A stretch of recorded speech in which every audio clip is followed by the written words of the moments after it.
సాయి ధరమ్ తేజ్ గారు. సో సాయి దుర్గ తేజ్ అండి. Sorry. So first question అయితే మాత్రం స్వాతి ఎక్కడ? స్వాతి అంటార్టికాలో ఇద్దరికి మనతో మధు సినిమా నచ్చలేదంట, వాళ్ళని కన్విన్స్ చేయడానికి వెళ్ళింది. సో అందుకు రాలేదండి. సో అక్కడ అసలే వాతావరణం ఎలా ఉంటుందో తెలుసు కదా మీకు, తుఫాన్లు, గాలి, చలిగా ఉంటుంది. సో అక్కడ కన్విన్స్ చేసి వస్తుంది. అంటే ఇంత పెద్ద షార్ట్ ఫిల్మ్ ఇంత అందంగా తీశారు, కంపల్సరీ స్వాతి ఉండాలి కదా అని. అంటే తను కెనడాలో ఇరుక్కుపోయిందండి. సో తను అందుకోసం రాలేదు. తను అక్కడి నుంచి మాకు తన support and love is sending అండి.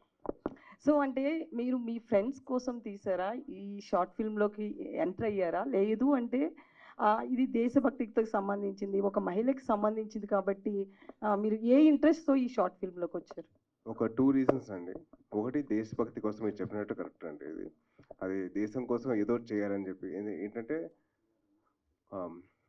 మన సినిమా ద్వారా ఒక లేడీ ఒక దేశం కోసం త్యాగం చేసిన ఒక ఆడదాని గురించి చెప్తున్నాం కాబట్టి, సో దానికోసం చెప్పి వచ్చానండి. That's one. సెకండ్ రీజన్ వచ్చి చాలా సెల్ఫిష్ రీజన్ అండి.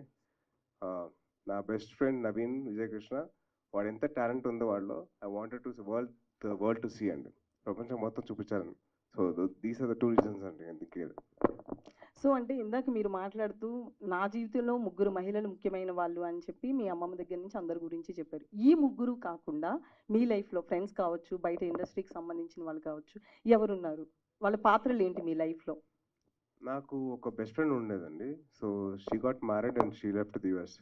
So she gave me a lot of support. నాకు ఆల్మోస్ట్ నా కెరీర్ ఏంటంటే ఎలాగంటే 5 ఏళ్ళు పట్టింది సినిమా స్టార్ట్ అవడానికి, సినిమా బయటికి రావడానికి. సో ఆ టైంలో కొద్దిగా బాగా మదన పడ్డాను, డిప్రెషన్లోకి వెళ్ళిపోయాను. నాకు యాంగ్జైటీ వచ్చేసి నాకు అర్థమయ్యేది కాదు. సో ఆ టైంలో ఆ ఫ్రెండ్ నన్ను బాగా సపోర్ట్ చేసింది. తను ఏం కాదురా, ఇది రిలీజ్ అవుతుంది, మీరు చేస్తావు షూటింగ్ అని చెప్పేసి తను. సో ఇన్ దాట్ వే ఆ అమ్మాయి మటుకు she's been always been there with మీ.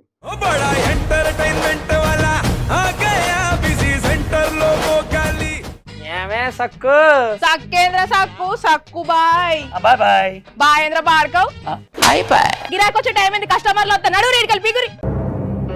కస్టమర్లు వస్తున్నారు కదా, మాత్రం పొగరు ఉంటది మరి. తగ్గించేద్దాం పొగర్ని. డబ్బులు కట్టేస్తామేంటి కొంప తీసి? లేదు, కస్టమర్లు ఆపేద్దాం. పదా మరి మన బిజినెస్ స్టార్ట్ చేద్దాం.